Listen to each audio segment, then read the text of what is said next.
안녕하세요. 세종몽땅부동산 대표 정진숙입니다.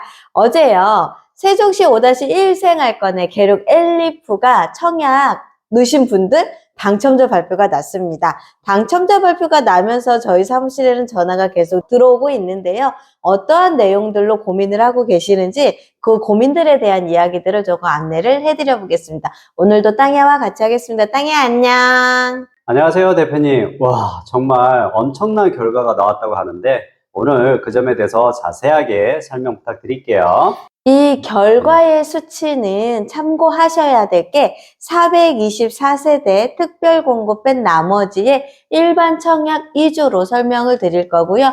총 181세대가 일반 청약으로 공급이 됐습니다. 거기에 맞춰가지고 청약 접수건은요, 2712건으로 공급 물량의 15배에 달하는 수요가 몰렸다고 생각을 하시면 되고요. 그래서 굉장히 치열한 경쟁률이다. 이렇게 보시면 될 것 같습니다. 그러면 1순위에서 마감된 타입별로 설명 한번 부탁드릴게요. 1순위에서 전 세대가 다 마감이 됐고요. 59A부터 시작을 해서 84 테라스까지 다 100% 다 마감이 돼서 이는 강력한 실소유자와 투자 수요가 시장에 세종이라는 도시에 특히 분양 시장에는 존재한다는 걸 인식하시면 좋을 것 같습니다. 그러면 평균 경쟁률이 어떻게 지금 나온 거죠? 네, 세종시 5-1 생활권의 엘리프 경쟁률은요, 평균 15대 1로 되어 있고요. 그 15대 1이 해당 지역에 들어가 있고요. 여기에는 아무래도 인기 타입이 있는 게 조금 더 많이 들어가 있다는 걸 조금 보시면 될 것 같습니다. 대표님, 정말 이번에 믿기 힘든 경쟁률이 나왔는데 딱 그 한번 설명 한번 부탁드릴게요. 네, 이 믿기 힘든 경쟁률은 143대 1인데요. 얘는 84 타입의 테라스 타입으로 전설적인 경쟁률을 기록했다라고 생각을 하시면 될 것 같습니다.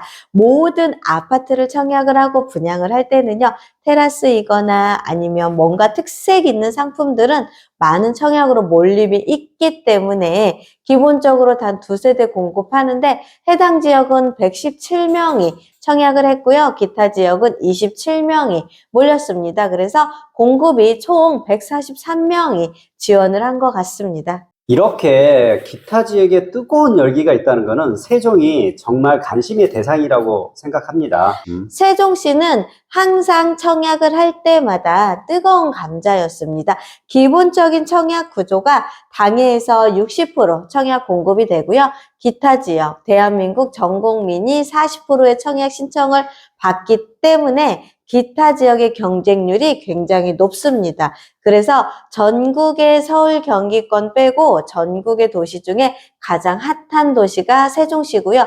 전국적으로 봤을 때 분양가라는 기준도 물론 여기에 영향력이 있다고 저는 생각을 하는데 기본적으로 다른 지역에 가서 청약을 했을 때 여기 분상제에 적용이 되는 저희 지역 세종 같은 경우는 다소 낮은 분양가도 여기에 대한 영향력이 있다고 저는 생각을 합니다. 대표님, 그럼 세종 엘리프의 청약 가점은 어떻게 되죠? 이 당첨이 되고 이 높은 경쟁률을 뚫기 위한 조건으로는요, 우선은 가점의 무게가 굉장히 중요하긴 한데요. 가점을 계산을 했을 때 무주택 기간이 32점이거나 부양가족 수가 뭐 5명, 6명이었을 때구나. 이러한 다양한 점수들로 적용이 되는데 최고 만점이 84점입니다. 그래서 우리가 주택도 없고 부양가족 수도 있고 했을 때 청약에서의 점수가 84점이 결제적인 기준점인데요. 이번에 5-1 생활권의 계룡 엘리프 같은 경우는요. 당첨자 최저 가점이요. 73점이고요. 최고 가점은 74점이었습니다. 그래서 평균 73.5점이 84 타입을 기준으로서 커트라인으로 당첨이 됐습니다. 이는 4인 가족 기준으로 무주택 기간의 청약 점수나 가입 기간이 기본적으로 다 15년 이상이 되어야지만 가능한 점수이기 때문에 너무나도 높은 청약 점수로 된 게 굉장히 큰 시사점을 보여주고 있다고 보시면 됩니다. 이번에 타입별로 명확하게 선호도가 갈리는데요. 그것도 한번 설명 한번 드릴게요. 맞습니다. 5-1 생활권에서는 84 타입을 최고 타입으로 해서 59, 74, 80 이렇게 조금 다양한 평형을 선보였는데요. 84 타입이 유독 두드러지게 점수가 좀 많이 높았습니다. 84 타입은 국민주택 규모로 형성이 되어 있기 때문에 많은 분들이 선호를 하는 타입의 구조이다 보니까 쏠림 현상이 더 컸던 것 같습니다. 대표님, 네. 이번 세종 엘리프 청약으로 핵심 인사이트 부탁드릴게요.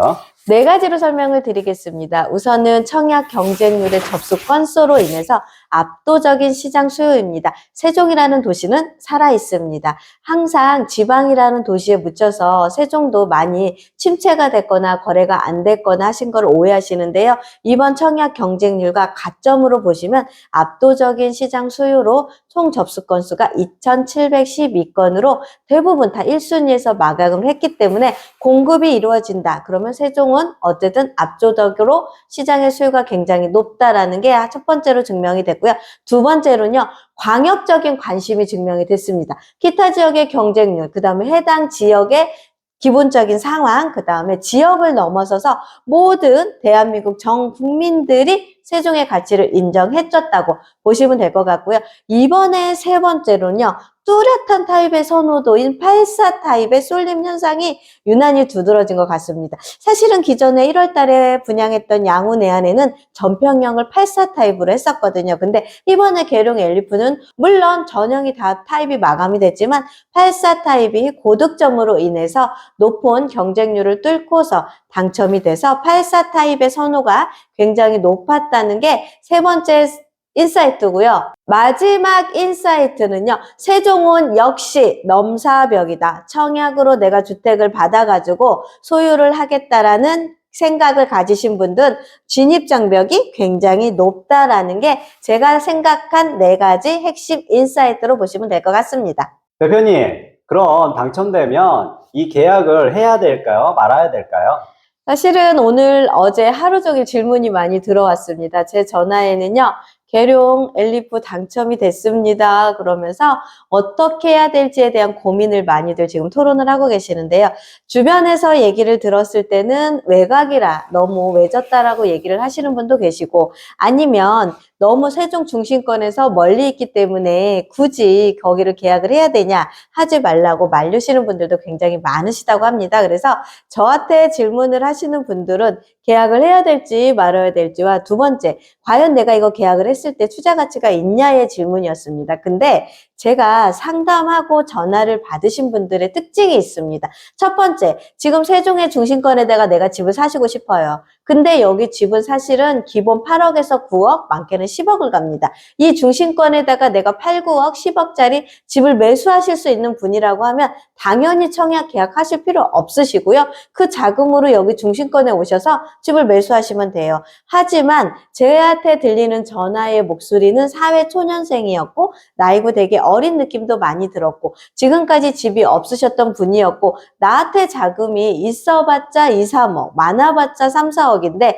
이렇게 작은 금액을 들고 계신 분들이라고 하면은 어쨌든 내가 그거를 사기 위한 부담감이 크지만 분양권이라 분양은 내가 청약을 하고 계약을 했을 때 계약금 10% 넣고 나머지는 중도금 대출로 실행이 되고 2, 3년 후에 잔금할 때 자금을 만들어서 들어갈 수 있는 기준이 되기 때문에 내 자금력과 내 상황에 따라서 계약을 할지 말아야 될지 고민을 하시는 게 당연합니다. 하지만 내가 자금이 있으면 벌써 좋은 조건에 집을 사셨겠죠. 그게 안 되셨으니까 분양으로 도전을 해보셨을 거고 두 번째로는 6억대의 전국에 청약을 하는 지역도 물론 있겠지만 이렇게 세종 신도시라는 명품 도시에 6억대의 청약을 받으실 수 있는 지역이 그렇게 많지는 않습니다. 기본적으로 주변에 있는 청주나 대전을 가시더라도요.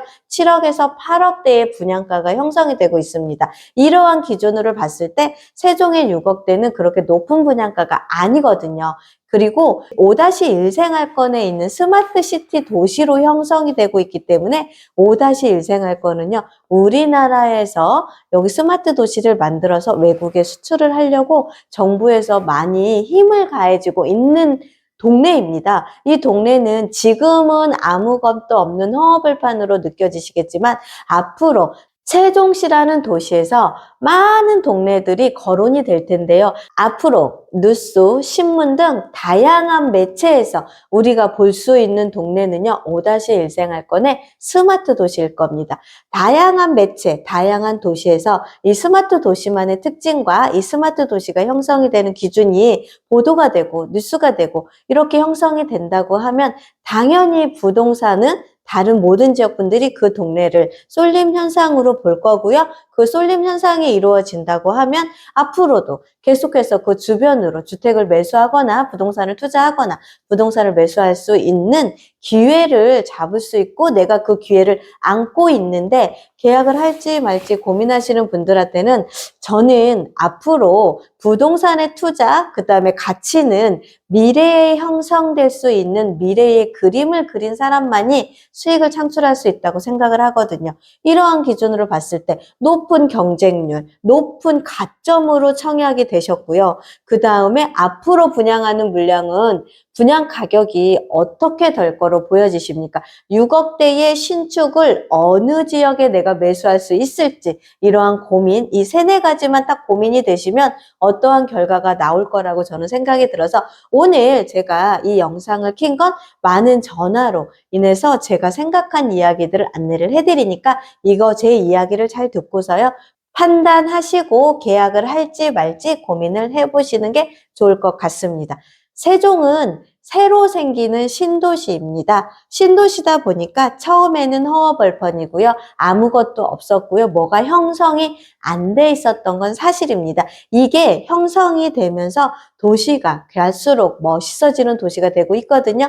이 가치를 한번 누려보시는 것도 나쁘지 않을 거라는 게 제 생각이기 때문에 참고하셔서 좋은 선택, 좋은 결과 만드시길 바라겠습니다. 즐겁고 편안한 시간 되십시오. 감사합니다. 세종몽땅 부동산의 정진숙이었습니다. 땅이야 고생했어.